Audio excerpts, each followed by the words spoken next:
بسم اللہ الرحمن الرحیم.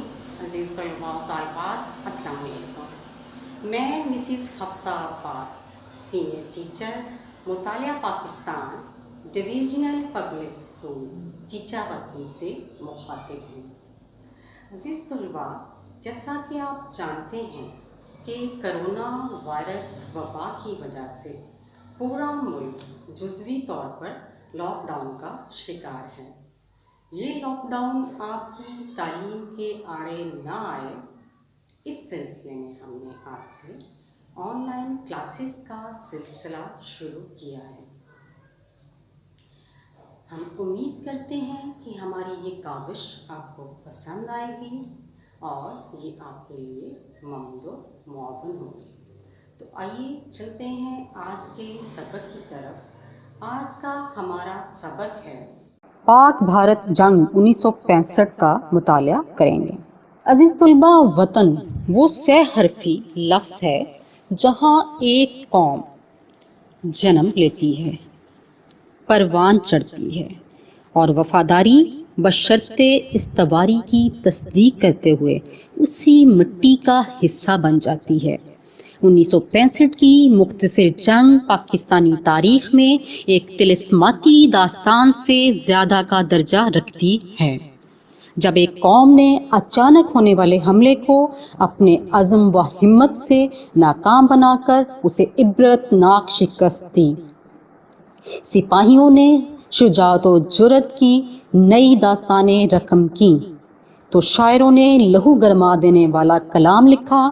عام افراد کا حوصلہ ساتویں آسمان پر اس وقت دیکھا گیا جب 80 سال کا ایک عام بوڑھا گھر سے خندق کھودنے نکلا.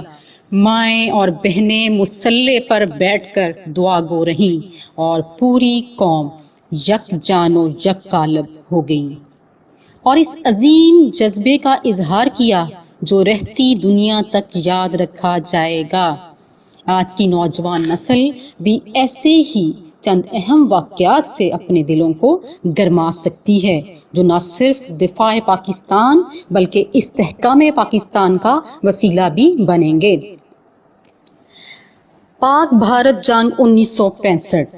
ستمبر 1965 میں بھارت نے اپنے توسیع پسندانہ عزائم کی تکمیل کے لیے پاکستان کے خلاف کھلی جارحیت کا مظاہرہ کیا اور 6 ستمبر کی رات پاکستان پر حملہ کر دیا. اگرچہ پاکستان کے فوجی اور اقتصادی وسائل بھارت کے مقابلے میں بہت کم تھے، لیکن پاکستان کی مسلح افواج نے جذبہ جہاد سے سرشار ہو کر اپنے سے کئی گنا بھاری دشمن کو ذلت آمیز شکست سے دوچار کیا. 17 روز تک جاری رہنے والی ستمبر 1965 کی جنگ اگرچہ جنگ عظیم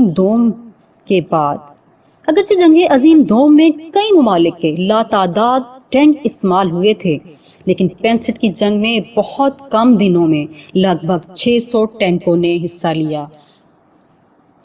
عزیز طلباء، آئیے اب ہم ان وجوہات کا مختصر جائزہ لیتے ہیں جو اس تاریخی جنگ کی وجوہات تھیں. پاکستان کا قیام ہندوؤں کی مرضی کے خلاف عمل میں آیا تھا، اس لیے انہوں نے پاکستان کو کبھی دل سے قبول نہ کیا. پاکستان کی حیران کن ترقی اور استحکام ان کی آنکھوں میں کانٹے کی طرح کھٹکنے لگا، چنانچہ انہوں نے پاکستان کو تباہ کرنے کے لیے جارحانہ اقدامات شروع کر دیے. ستمبر 1965 کی جنگ کی اصل وجہ مسئلہ کشمیر ہے. بھارت نے کشمیری عوام کی مرضی کے خلاف کشمیر پر قبضہ کر رکھا ہے. کشمیر کے عوام پاکستان کے ساتھ الحاق کے حامی ہیں، مگر بھارت سلامتی کونسل کی قرارداد کے مطابق رائے شماری کرانے کے وعدے سے ٹال مٹول کرتا رہا.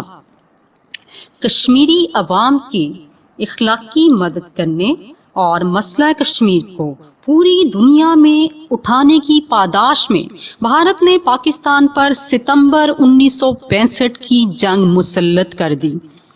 بھارت نے اپنی طاقت کے نشے میں 1962 میں چین سے جنگ چھیڑ لی اور منہ کی کھائی، اور پھر اس نے اس خفت کو مٹانے کے لیے مئی 1965 میں رن کچھ کے متنازع علاقے پر قبضہ جمانے کی کوشش کی، لیکن پاکستانی فوج کے ہاتھوں اسے ذلت آمیز شکست کا سامنا کرنا پڑا۔ چنانچہ اپنا کھویا ہوا وقار بحال کرنے کے لیے بھارت نے پاکستان کے خلاف جنگ شروع کر دی۔ بھارت میں عام انتخابات ہونے والے تھے، کانگریس پارٹی یہ انتخابات جیتنا چاہتی تھی، اس نے پاکستان کو فتح کرنے کا فیصلہ کیا تاکہ ووٹروں سے ووٹ حاصل کیے جا سکیں۔ عزیز طلبہ، جنگ کے واقعات کی طرف بڑھنے سے پہلے میں آپ کو نشان حیدر کا اعزاز پانے والے واحد شہید میجر عزیز بھٹی کے بارے میں مختصر سا بتا دوں۔ میجر عزیز بھٹی اپنے جانثاروں کے ساتھ BRB نہر کے پاس ڈٹے ہوئے تھے جس پر بھارتی افواج قبضہ کرنا چاہتی تھی۔ 7 ستمبر کو بھارت نے پوری طاقت کے ساتھ اس پر حملہ کیا اور میجر عزیز بھٹی اور میجر شفقت بلوچ نے صرف 110 سپاہیوں کی مدد سے بھارت کی پوری بریگیڈ کو 10 گھنٹوں تک روک کر رکھا اور دن رات مورچے پر ڈٹے رہے۔ یہ اعصاب شکن معرکہ جب 12 ستمبر کو 5ویں روز میں داخل ہوا تو اس وقت تک میجر عزیز بھٹی بھارت کے 6 حملے روک چکے تھے۔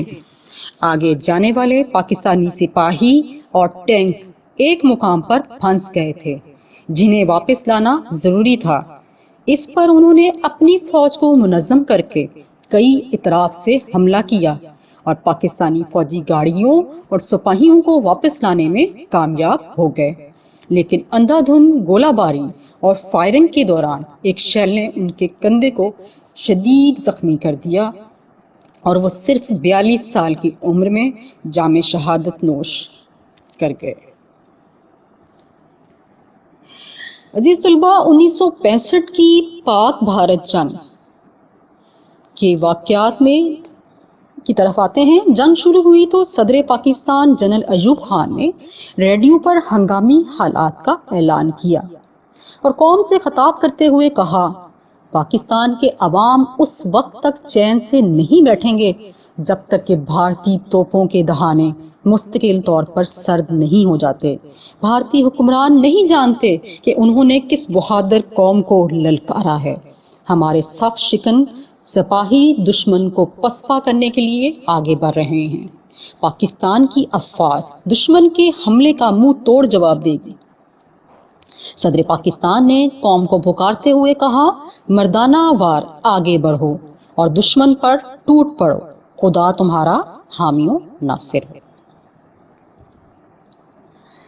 جنگ کے واقعات کو مزید مختصراً ان کا جائزہ لیتے ہیں۔ لاہور، بھارت نے 6 ستمبر 1965 کو علی الصبح لاہور شہر پر 3 اطراف واہگہ، برکی اور قصور سے حملہ کر دیا۔ پاکستان کی بہادر افواج نے، جیسا کہ میں نے ابھی ذکر کیا کہ میجر عزیز بھٹی شہید نے اسی محاذ پر شہادت حاصل کی تھی اور فوجی کمپنی کو کئی روز تک دشمن کی پیش قدمی کو روکے رکھا تھا۔ 1965 کی پاک بھارت جنگ میں پاک افواج نے دشمن کو چھٹی کا دودھ یاد کرا دیا، دشمن کو ایسی شکست فاش سے دوچار کیا جس کی مثال تاریخ میں نہیں ملتی۔ اس جنگ کا پس منظر کیا تھا اور پاک افواج نے کس بہادری اور بہترین جنگی حکمت عملی کا مظاہرہ کیا؟ وہ جنگ جس میں پاک افواج نے ناپاک بھارتی عزائم کو خاک میں ملا دیا، پاک افواج نے جواں مردی، بہادری اور جنگی مہارت کا وہ شاندار نمونہ پیش کیا جس کی مثال دنیا کی جنگی تاریخ میں نہیں ملتی۔ جنگ کے واقعات میں اگلا پوائنٹ جو پڑھانے جا رہی ہوں وہ ہے قصور۔ بھارت نے قصور کی طرف سے لاہور پر قبضہ کرنے کی کوشش کی، لیکن پاکستان کے شیروں نے فوری طور پر حملہ پسپا کر دیا۔ اگلے روز پاکستان کی بہادر فوج نے جوابی حملہ کیا اور دشمن کے علاقے کھیم کرن پر قبضہ کر لیا۔ بعد ازاں بھارت نے ہیڈ سلیمانکی کی طرف نیا محاذ کھولا، لیکن وہاں بھی اسے منہ کی کھانی پڑی۔ سیالکوٹ، لاہور اور قصور میں ناکامی کے بعد بھارت نے ٹینکوں اور بختر بند ڈویژن کے ساتھ سیالکوٹ کے علاقے چونڈا پر حملہ کر دیا۔ دوسری جنگ عظیم کے بعد یہ دنیا میں سب سے بڑا زمینی حملہ تھا۔ بھارت کا ارادہ تھا کہ سیالکوٹ سے جی ٹی روڈ پر قبضہ کر کے لاہور کا دوسرے شہروں سے رابطہ کاٹ دیا جائے، لیکن پاکستان کی بہادر فوج نے اپنے سے کئی گنا بڑے دشمن کا مقابلہ کرتے ہوئے وہ بڑے کارنامے سر انجام دیے کہ دنیا کے دفاعی ماہرین حیران رہ گئے، اور چونڈا کا محاذ بھارتی ٹینکوں کا قبرستان بن گیا۔ راجستھان، ہر محاذ پر شکست سے بھکلا کر بھارت نے جنگ کا دائرہ کا راجستھان رخ پھیلا دیا۔ حیدرآباد پر قبضہ کرنے کی غرض سے پیش قدمی کی، مگر یہاں پاکستانی فوج نے حر مجاہدین کے ساتھ مل کر دشمن کے چھکے چھڑوا دیے اور اس کو پے در پہ شکست دے کر اس کی کئی چوکیوں پر قبضہ کر لیا۔ فضائی جنگ، پاکستان کے شاہین صفت ہوا بازوں نے جنگ کے ابتدائی دنوں میں بھارتی ہوا بازوں پر برتری حاصل کر لی تھی۔ پاکستانی فضائیہ نے دشمن پر کاری ضرب لگاتے ہوئے پٹھان کوٹ، جودھ پور، آدم پورہ، ہلواڑہ، جام نگر، جموں اور سری نگر کے اہم بھارتی ہوائی اڈوں پر ٹھیک ٹھیک نشانے لگا کر درجنوں بھارتی طیارے تباہ کر کے بھارتی فضائیہ کی کمر توڑ کر رکھ دی۔ بھارت نے سرگودا میں پاک فضائیہ کے اڈے کو نشانہ بنانے کے لیے کئی حملے کیے، لیکن ہر بار ناکامی سے دوچار ہوا۔ اسی جنگ میں لاہور کے مقام پر اسکواڈرن لیڈر محمد محمود عالم ایم عالم نے بھارت کے 5 لڑاکا طیارے گرا کر نیا عالمی ریکارڈ قائم کیا۔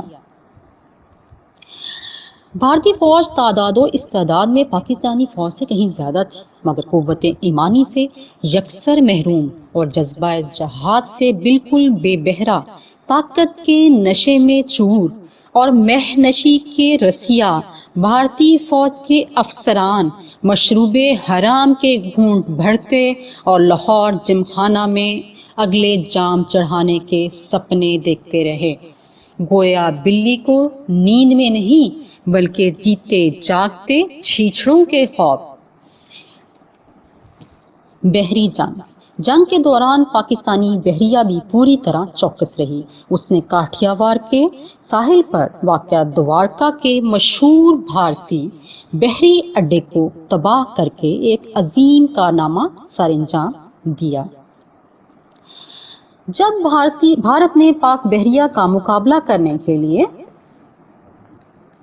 اس کے ایک یونٹ پر اچانک حملہ کیا تو پاک بحریہ نے بھارت کا ایک جنگی بحری جہاز ڈبو دیا اور باقی بھارتی بحری جہاز دم دبا کر بھاگ گئے۔ اس طرح بھارت نے ہر محاذ پر شکست کھائی، شکل بحری یا فضائی۔ جنگ بندی، اقوام متحدہ کی کوششوں سے یہ جنگ 23 ستمبر 1965 کو سحری کے وقت بند ہوئی۔ کافر ہو تو شمشیر پہ کرتا ہے بھروسہ، کافر ہو تو شمشیر پہ کرتا ہے بھروسہ، مومن ہو تو بے تیغ ہے بھی لڑتا ہے سپاہی۔ پاک فضائیہ نے دشمن کے دانت کھٹے کر دیے۔ محمد محمود عالم المعروف ایم عالم نے دشمن کی حدود میں گھس کر ان کے 2 طیارے تباہ کر ڈالے اور ایک ہی منٹ میں دشمن کے 5 لڑاکا طیارے مار گرائے، جو کہ آج بھی ایک ورلڈ ریکارڈ ہے۔ عزیز طلبہ، جنگ کے واقعات اور جنگ بندی، یہ سب ابھی ہم نے اس کا جائزہ لیا۔ اب ہم دیکھیں گے کہ اس جنگ سے کیا اثرات مرتب ہوئے تھے۔ پاکستان بین الاقوامی شہرت اختیار کر گیا اور اس کے وقار میں اضافہ ہوا۔ مسئلہ کشمیر کی اہمیت ایک بار پھر اجاگر ہوئی۔ پاکستان کو امریکہ اور یورپ والوں کے دوغلے پن سے آگاہی حاصل ہوئی۔ چین نے اس نازک وقت میں جس طرح پاکستان کا ساتھ دیا، اسے پاکستانیوں کو دوست اور دشمن میں تمیز ہو گئی۔ اس جنگ میں برادر اسلامی ممالک نے پاکستان کا بہت ساتھ دیا، جس سے پاکستانیوں کے سر فخر سے بلند ہو گئے۔ یہ جنگ 17 روز جاری رہی۔ بھارت کی خوش نصیبی کے عالمی برادری نے ثالثی کا کردار ادا کیا اور جنگ بند ہو گئی۔ یوں بھارت مزید پسپائی اور رسوائی سے بچ گیا۔ پاکستانی عوام میں اتحاد اور قومی یکجہتی۔ اس جنگ نے حزب مخالف کے لیڈروں کو بھی اپنا طرز عمل بدلنے پر مجبور کر دیا۔ انہوں نے صدر ایوب خان کو مکمل تعاون کی پیشکش کی۔ اس جنگ کی بدولت پاکستان کے عوام میں اتحاد اور قومی یکجہتی کی روح بیدار ہوئی۔ ساری قوم نے نظم و ضبط اور اتحاد کا مظاہرہ کرتے ہوئے اپنے داخلی اختلافات ختم کر دیے اور دشمن کے مقابلے میں ڈٹ گئی۔ ایک ادنا ملازم سے افسر تک اور ایک مزدور سے تاجر تک سبھی نے قومی جذبے سے سرشار ہو کر دشمن کے مقابلے کے لیے حکومت سے مکمل تعاون کیا اور دل کھول کر دفاعی چندہ دیا۔ عوام نے ہسپتالوں میں پہنچ کر اپنے مجاہدین بھائیوں کے لیے خون کا عطیہ دیا اور محاذ پر پہنچ کر فوج کو اپنی خدمات پیش کی۔ پاکستانی فنکاروں نے اپنے فن کے ذریعے غازی بھائیوں کے حوصلوں کو بلند رکھا، حتیٰ کہ پوری قوم نے دشمن کا ڈٹ کر مقابلہ کیا اور اسے شکست دے کر فتح و نصرت کا علم بلند کیا۔